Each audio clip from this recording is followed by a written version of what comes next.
आज हम भौतिक भूगोल में भू संतुलन की संकल्पना थ्योरी ऑफ आइसोस्टेसी के बारे में डिस्कस करेंगे। अब सबसे पहले बात आती है कि भू संतुलन क्या है। धरातल पर पर्वत, पठार, मैदान, झील, महासागर सभी पाए जाते हैं, जिनके आकार में भी अंतर पाया जाता है। फिर भी ये सभी आकृतियाँ भूतल पर स्थित हैं। इससे ये होता है सिद्ध कि ये आकृतियाँ एक निश्चित नियम के अनुसार संतुलित हैं, नहीं तो इनका वर्तमान रूप में स्थित रहना कठिन होता। और जब कभी इस संतुलन में परिवर्तन होता है तो भू परिवर्तन और भयंकर भू हलचल और भू परिवर्तन होता रहता है। इस प्रकार हम संतुलन को इस तरह बता सकते हैं। परिभ्रमण करती हुई पृथ्वी के ऊपर स्थित क्षेत्रों यानी पर्वत, पठार, मैदान एवं गहराई में स्थित क्षेत्रों, झील, समुद्र आदि में भौतिक अथवा यांत्रिक स्थिरता की दशा को ही संतुलन की दशा कहते हैं।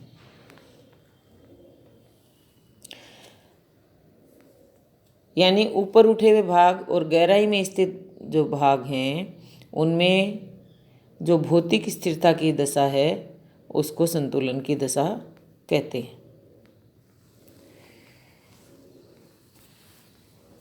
अब आता है कि आइसोस्टेसी जो शब्द है उसका क्या मतलब है और किससे लिया है।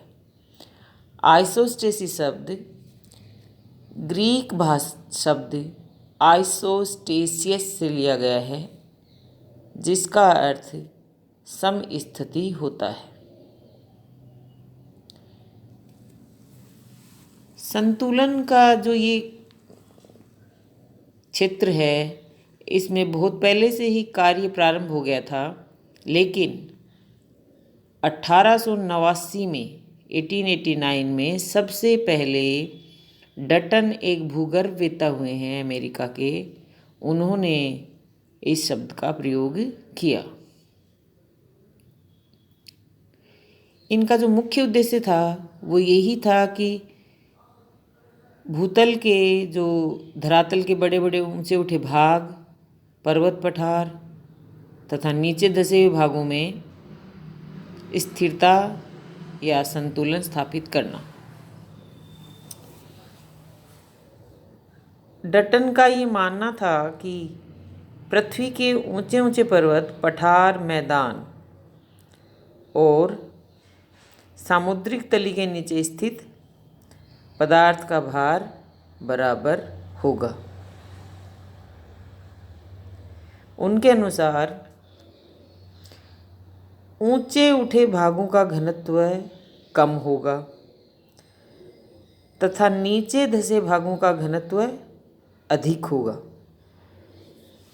क्या है? ऊंचे उठे भागों का घनत्व अधिक और नीचे धंसे भागों का ऊंचे उठे भागों का घनत्व कम होगा और नीचे धंसे भागों का घनत्व अधिक होगा। तभी सबका भार एक रेखा के सहारे बराबर होगा। और इस जो रेखा है या जो आधार तल है उसको समदबाव तल अथवा समतोल तल अथवा क्षतिपूर्ति तल कहते हैं। एक ही बात है, समदबाव तल, समतोल तल, क्षतिपूर्ति तल। तो यहाँ पे इन्होंने जो बात महत्वपूर्ण कही है वो क्या कही है कि ऊंचे उठे भाग हैं उनका तो घनत्व कम होगा और नीचे धंसे भागों का घनत्व अधिक होगा। अब ये जो समतोल तल या समदबाव तल की बात की है, इस तल के सहारे सभी भागों का भार अथवा दबाव बराबर होना चाहिए। अब क्या होगा, अगर किसी कारण से एक भाग का भार या दबाव बढ़ जाता है तो दूसरे का कम हो जाता है, तब क्या है, एक भाग का भार या दबाव बढ़ जाता है तथा दूसरे का कम हो जाता है किसी भी कारण से, तब भू संतुलन समाप्त हो जाता है। और इस संतुलन को पुनः स्थापित करने के लिए क्षतिपूर्ति करना होगा। वो कैसे होगा, जैसे जब नदियों द्वारा सागर में तथा डेल्टाई भागों में निक्षेप होने लगता है, यानी जो मलबा उनके साथ बह कर आता है वो जमने लगता है, तब डेल्टाई भाग का भार बढ़ने लगता है तथा पहाड़ी भाग का भार कम होने लगता है। क्या हुआ, इरोजन के द्वारा जब पहाड़ी भाग से नदियों द्वारा जो सागर में डेल्टाई भाग में निक्षेपण होने लगता है तो वहाँ तो भार बढ़ गया और पहाड़ी भाग का भार कम हो गया, जिससे भू संतुलन समाप्त हो जाता है। अब क्या होगा, इसे स्थापित करने के लिए किसे, संतुलन, पहाड़ी भाग ऊपर उठने लगता है और डेल्टाई भाग नीचे धंसने लगता है, और नीचे नीचे डेल्टाई भाग का मलबा पहाड़ी भाग के नीचे आने लगता है ताकि संतुलन बना रहे। क्या बताया है कि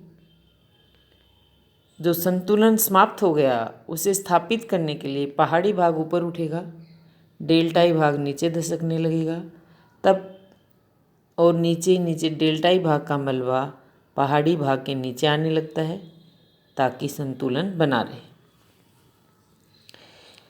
तो संक्षेप में ये कहा जा सकता है कि पृथ्वी का प्रत्येक भाग नियमानुसार एक स्थिर अवस्था में स्थित है। इस दशा को संतुलन की दशा कहते हैं। इस प्रकार पृथ्वी के धरातल पर जहाँ कहीं भी संतुलन होता है वहाँ पर बराबर धरातलीय क्षेत्र के नीचे पदार्थ का बराबर द्रव्यमान होता है।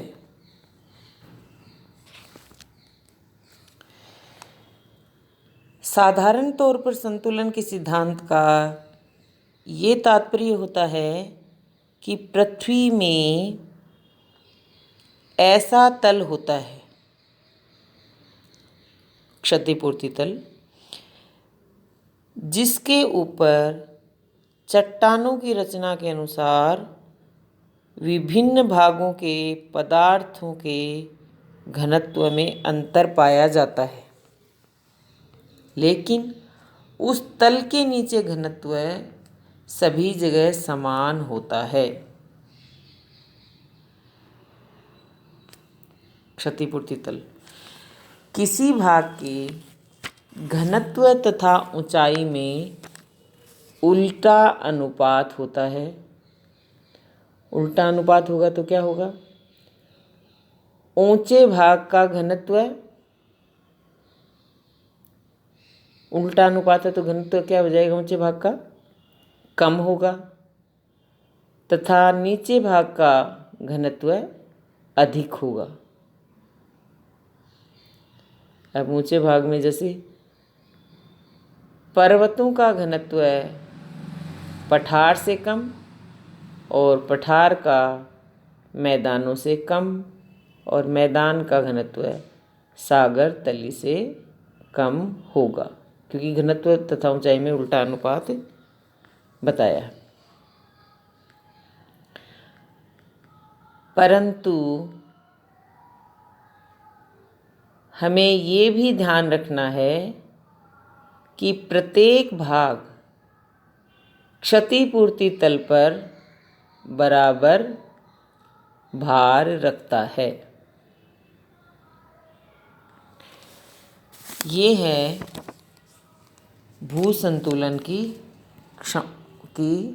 संकल्पना, और इसके बारे में आगे हम कल दूसरे वीडियो में आगे का अध्ययन करेंगे।